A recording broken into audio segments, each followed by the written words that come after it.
अगली संधि हमारी है व्यंजन संधि।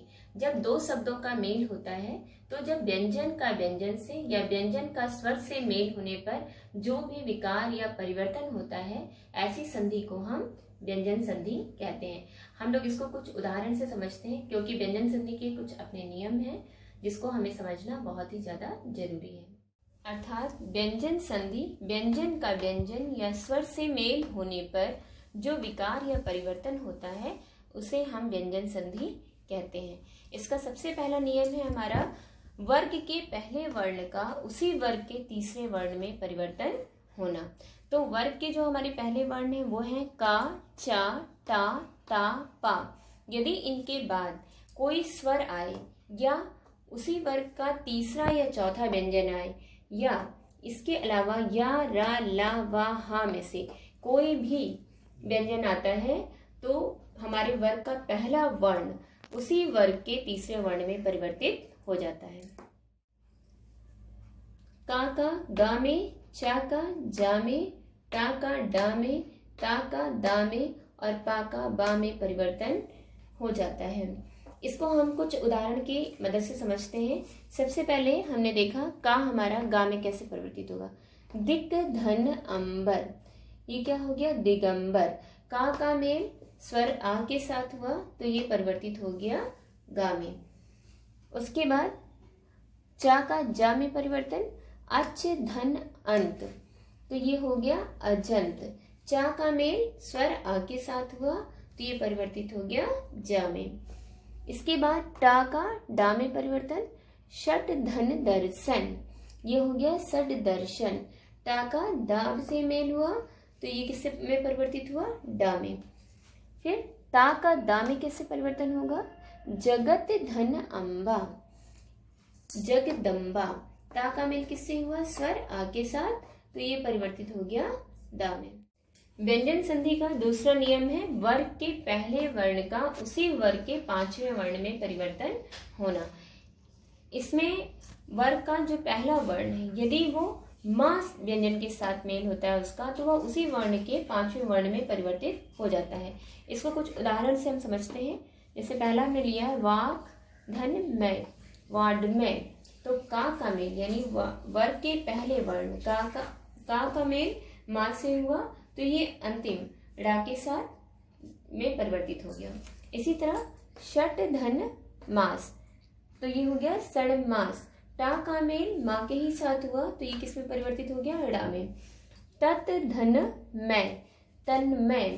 ता का मेल माँ से हुआ तो ये अपने ही वर्ग के पांचवें वर्ण में परिवर्तित हो गया। अप धन मल, ये क्या हुआ? अम्मल।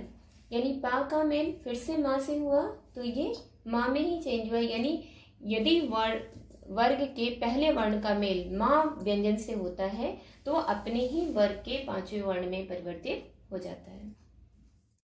व्यंजन संधि में ता संबंधी भी कुछ नियम है। पहला है ता हमारा, ता के बाद जब हमारा चा या छा आता है तो वो मेल होने पर चा में बदल जाता है। जैसे शरत धन चंद्र, इसको हम क्या पढ़ेंगे? सर चंद्र। ता का मेल चा से हुआ तो ये किस में बदल गया? चा में। जिसके भी नीचे हमारा हलंत लगा होता है इसका मतलब ये होता है कि वो व्यंजन स्वर रहित होता है या हम उसको आधा व्यंजन। ता के बाद यदि हमारा जा या झा में से कोई व्यंजन आता है तो वो जा में परिवर्तित हो जाता है। जैसे सत धन जन, ता का मेल जा के साथ हुआ तो किसमें परिवर्तित हो गया? जा में। इसको हम पढ़ेंगे सज्जन। इसी तरह ता के बाद यदि टा या ठा व्यंजन आता है तो वो डा में परिवर्तित हो जाता है। जैसे तत् धन टीका, तट्टिका, ये आपका किसमें? ता का टा से मेल होने पर टा में परिवर्तित हो गया। ता के बाद यदि हमारा ला आता है तो ला में परिवर्तित हो जाता है। जैसे तत् धन लीन, तल्लीन। ता का ला से मेल होने पर वो ला में परिवर्तित हो जाता है।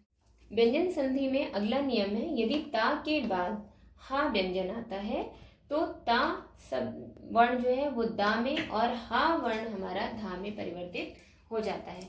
जैसे उत धन हार, इसको हम उच्चारण करते हैं उद्धार। ता आपका दा में परिवर्तित हो गया, जबकि हा आपका धा में परिवर्तित हो गया। इसी तरह री, रा और शा के बाद यदि ना आता है तो वो ड़ा में परिवर्तित हो जाता है। जैसे परिधन नाम, परिणाम। आपका जो रा है, रा के बाद ना आया है तो ये किस में परिवर्तित हो गया, ड़ा में। तो क्या हो गया, परिणाम।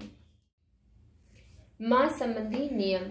माँ के पश्चात का से माँ तक का कोई भी व्यंजन आए तो माँ वर्ण उसी वर्ग के पांचवें वर्ण यानी डा, इया, ड़ा, ना, मा में परिवर्तित हो जाता है। जैसे सम, धन, तोस, संतोष।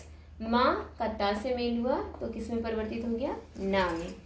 सम, धन, पूर्ण, संपूर्ण। माँ का पा से मेल हुआ तो ये माँ में परिवर्तित हो गया। विसर्ग का स्वर या व्यंजन से मेल होने पर जो विकार या परिवर्तन होता है उसे हम विसर्ग संधि कहते हैं। विसर्ग संबंधी के भी कुछ नियम हैं जिसे हमें समझना बहुत ही ज़्यादा जरूरी है। विसर्ग संधि, सबसे पहला नियम है हमारा विसर्ग का ओ में परिवर्तन होना। ये तब होता है जब विसर्ग के पहले आ हो और विसर्ग का मेल आ या किसी भी वर्ग के तीसरे, चौथे, पांचवें वर्ण अथवा या, रा, ला व हा से हो तो आपका विसर्ग ओ में परिवर्तित हो जाता है। जैसे मनः, धन, बल।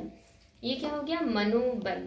ये आ है और आ के विसर्ग के बाद आपका क्या है, बा है, तो ये किस में बदल गया, आपका ओ में। इसी तरह यशः, धन, दाम। तो दा आपका तीसरा वर्ण है, क्या हो गया, यशोदा। विसर्ग का दूसरा नियम है विसर्ग का रा में परिवर्तन होना। विसर्ग के पहले आ या दीर्घ आ से पहले अलग कोई स्वर हो और विसर्ग का मेल किसी स्वर या किसी वर्ग के तीसरे, चौथे, पांचवें वर्ण या, रा, ला व शा हो तो विसर्ग हमारा रा में परिवर्तित हो जाता है। जैसे निधन, आशा, निराशा। देखिए निधन, आशा, ना के विसर्ग के पहले आपका आ या आ में से कोई अलग स्वर मतलब ई है हमारा और इसके बाद कोई स्वर आ है तो क्या हो गया, आपका रा में चेंज हो गया, निराशा। दुह, धन, जन। तो विसर्ग के पहले आपका तीसरा वर्ण है और उसके बाद आपका क्या है, जा, तो ये क्या हो गया, दुर्जन। विसर्ग का सा में परिवर्तन।